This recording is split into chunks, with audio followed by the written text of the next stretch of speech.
시청객 여러분 안녕하십니까? 안전하고 편안한 재테크 투어 오마이 주식 진행의 이화영입니다. 시장에는 매일 수많은 이슈들이 쏟아집니다. 당연하겠지만 진실일 수도 있고 혹은 아닐 수도 있습니다. 그중에서 시장을 진짜로 움직일 수 있는 그 재료를 찾는 방법, 우리 투자자 입장에서는 참 헷갈릴 때가 많은데요. 자, 그래서 저희 오마이 주식은 차별화된 전문가의 인사이트를 준비를 잘 해봤고요.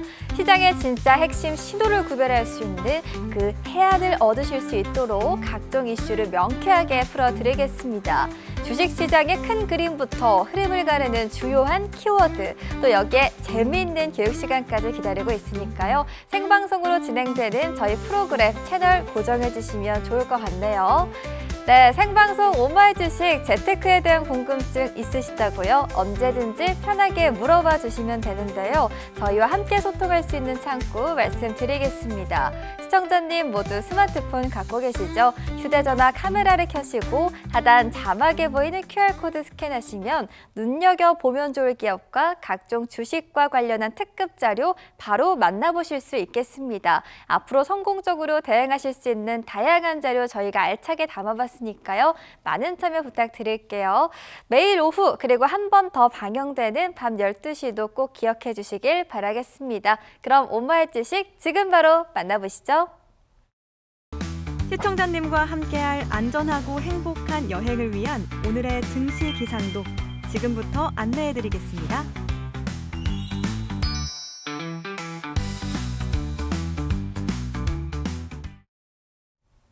여러분 안녕하십니까? 증시기상도에서 국내 증시 날씨 친절하게 짚어드릴 최인정입니다. 금요일 국내 증시 분위기 살펴보겠습니다. 오늘 양시장 모두 크게 밀리고 있습니다. 엔비디아의 실적 발표 이후에도 미국의 금리 인하에 대한 불확실성이 좀 더 짙어지면서요. 간밤 뉴욕 증시 그리고 오늘 국내 증시도 낙폭이 출회된 모습을 보이고 있습니다. 현재 SK하이닉스가 8%대 밀리고 있고 삼성전자도 6% 가까이 하락하면서 오후 들어서도 낙폭이 좀처럼 줄어들지 않는 모습입니다. 오늘의 증시 키워드 바로 만나보시죠. 바로 투자와 투심입니다. 투자, 단어만 놓고 보면요. 마냥 긍정적인 것 같지만 또 한편으로는 너무 과하면 과한 대로 투자 심리가 약해지는 요인이 되기도 합니다. 과잉 투자 우려가 있는 곳, 바로 AI죠. 어제 엔비디아가 좋은 성적표가 나오기 전까지 빅테크 기업들의 막대한 돈이 AI에 투자가 되고 있는데 그 결과가 기대에 못 미칠 수도 있다는 우려 때문에 투심이 위축되는 모습을 보여왔습니다.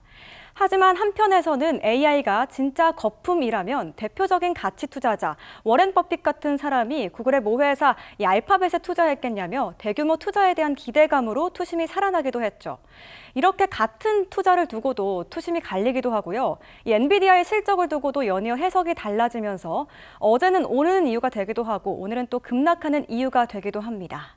정말 대응하기가 참 어려운 시장이다 이런 생각이 드는데요. 이런 시장일수록 전략이 더욱 중요해졌겠습니다. 오늘 서성민 캡틴과 함께 자세히 짚어보시죠. 이어서 통신장비센터 모멘텀 함께 확인해 보겠습니다. 크게 두 가지 모멘텀이 있는데요. 우선 미국의 주파수 경매가 임박했습니다. 주파수 경매가 이루어지면 왜 국내 통신 장비가 주목을 받냐?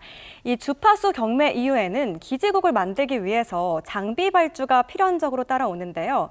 여기서 두 번째 모멘텀과 이어집니다. 미국은 중국 장비를 규제하기 시작했습니다. 미국 내 본격적인 통신 장비 기업이 적은데 안보 이슈로 중국산 사용까지 어려워지면서 한국 통신 장비가 새로운 대응책으로 떠오르고 있는 거죠. 미국 그리고 유럽연합까지 중국산 통신 장비에 대한 단계적인 퇴출을 고려하면서요. 이 국내 통신 장비 업체의 미국, 유럽 시장으로 점유율이 높아질 거란 전망입니다. RFHIC 차트입니다. 단기적으로 등락을 반복하는 모습인데요. 이런 차트에서는 또 어떤 전략이 유효할지 오늘 서성민 캡틴과 함께 확인해 보시죠. 마지막으로 2차 전지 투자 포인트 살펴보겠습니다. 자, AI 시대가 열리면서 데이터 센터가 폭발적으로 늘고 있고요. 데이터 센터는 24시간 전력을 먹는 곳이라 이를 감당할 ESS, 에너지 저장 장치가 필수입니다. 여기에 배터리 원가를 좌우하는 리튬 가격까지 이제는 바닥을 찍었다는 분석이 잇따르고 있는데요. 리튬 가격이 올라와 주면 2차 전지 기업들의 수익성도 덩달아 좋아질 수 있다는 기대감으로 연결이 되고요. 이렇게 전체적으로 흐름이 잘 맞물리면서 2차 전지 섹터가 다시 한번 시장에 관심을 받는 분위기입니다. 2차 전지 대장주죠. LG 에너지 솔루션 차트를 가지고 왔습니다. 가파르게 올라오다가 지금은 조금 한풀 꺾인 모습인데요. 서성민 캡틴이 그동안 2차 전지 이야기를 많이 다뤄준 만큼 현 시점에서는 어떤 인사이트를 가지고 있을지 궁금해집니다. 이어서 서성민 캡틴과 함께 남은 이야기 풀어가 보시죠. 지금까지 증시계상도였습니다. 안전하고 편안한 재테크 투어 오마이 주식 수익 드림팀이 뭉쳤다. 분석의 달인 날카로운 분석.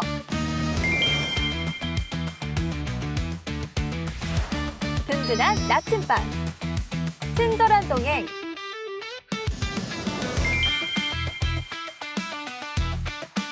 부드러운 카리스마.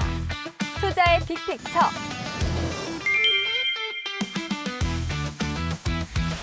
안전하고 확실한 재테크 투어의 든든한 동반자가 되어드리겠습니다. 상승을 향한 비행 지금 출발합니다.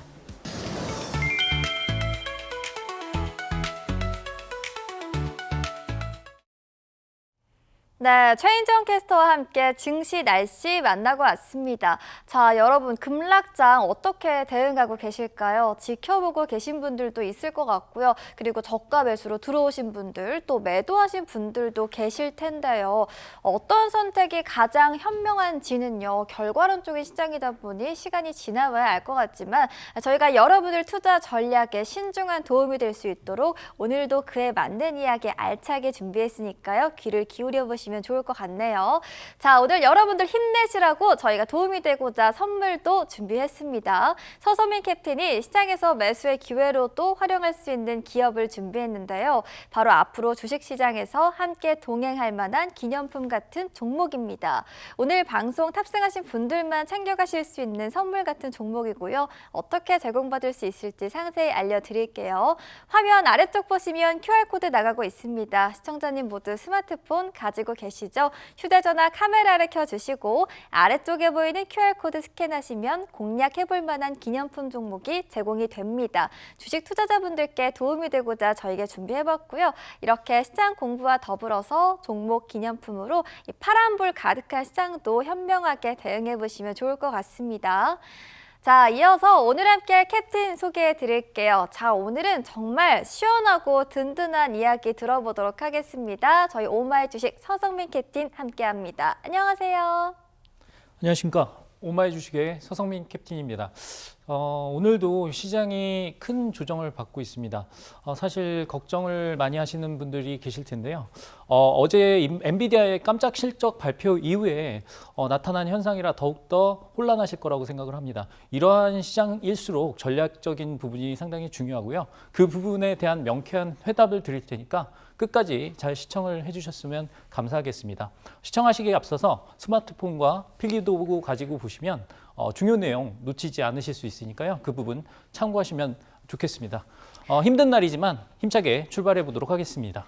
네, 정말 힘든 날인 것 같습니다. 또 한 번 검은 금요일인 걸까요? 미국 시장에서요, 엔비디아 그리고 마이크론 급락하긴 했습니다만 사실 지수 자체의 흔들림이 저희가 체감하기에는 정말 아주 폭락까지는 아니었던 것 같거든요. 우리 시장의 이 반응이 혹시 과한 건지 어렵기도 하네요. 그런데요, 쏟아질 것들을 다 쏟아내고 나면 다음 주부터는 수급도 좀 개선이 되고 좀 괜찮지 않을까라는 희망도 가져보게 되거든요. 시장 어떻게 바라보는 게 좋을까요? 네, 일단 악재와 호재가 일단 한 단어 그리고 한 사람에 의해서 결정이 되는 그런 장세라고 할 수가 있겠는데요. 그 이유에 대해서 결론적으로 말씀을 드리면 이미 증시가 너무 고점 부근에 있었기 때문에 사소한 것 하나라도 흔들릴 수가 있다라는 거를 말씀드릴 수가 있겠습니다. 우리가 높은 고도에서 비행을 하면 난기류를 만났을 때 비행기가 많이 흔들리지 않습니까? 그런 과정이라고 생각을 해주시면 될 것 같고요. 사실 어제 나왔던 뉴스 같은 경우에는 사실 큰 부분이 아니었습니다. 워낙에 AI 거품론에 대한 부분은 항상 있어 왔었고요.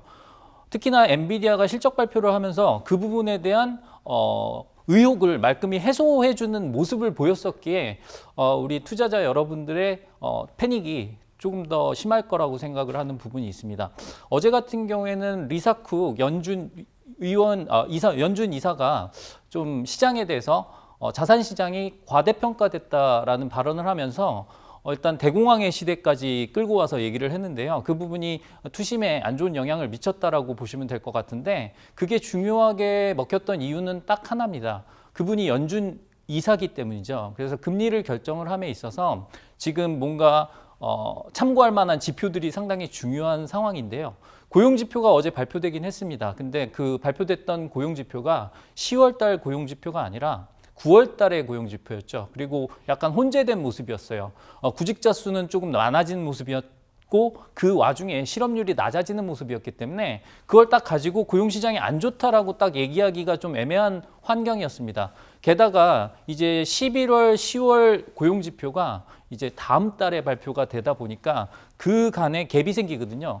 그러면 FOMC 이전에 발표되는 고용지표는 어제가 끝이었단 말이에요. 그래서 그러한 부분 때문에 사실 시장이 12월 달 금리 인하에 대한 부분을 조금 낮게 반영을 하면서 더 많이 빠졌다라고 생각을 해주시면 될 것 같습니다. 사실 그런데 금리 인하가 한 달 늦어진다고 해서 시장이 큰일 나는 건 아닙니다. 그래서 유동성이 급격하게 줄어드는 건 아닌데 아무래도 지금 투심상으로 봤을 때 조금 불안한 요소가 있다 보니까 그러한 민감한 뉴스에 조금 그 바람을 훅 불면 크게 흔들리는 모습을 볼 수가 있다라고 생각을 하고 있고요. 사실 저는 이 추세가 길게는 이어지지 않을 거라고 생각을 하고 있습니다.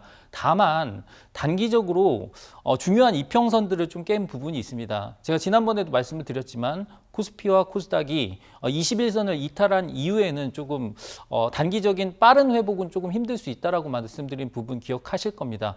미증시도 마찬가지로 지금 121선에서의 반등을 꾀하고는 있습니다만 51선과 101선을 이탈한 상황이기 때문에 그 부분에서 조금 바닥을 잡아가는 과정이 조금 필요하다라고 생각하는 부분이 있습니다. 그래서 강력한 빠른 반등보다는 점진적인 개선을 우리가 기대해야 되는 그러한 시점이다라고 말씀을 드리도록 하겠습니다. 네, 아무래도 고민이 되는 그런 시간들이지 않았을까 생각이 드는데요. 그래도 위기가 기회일 때는 늘상 있었습니다. 오늘이 또 그 기회가 될 수 있지도 않을까요? 오늘 함께 하시면서 현명한 전략 얻어보시길 바랄게요.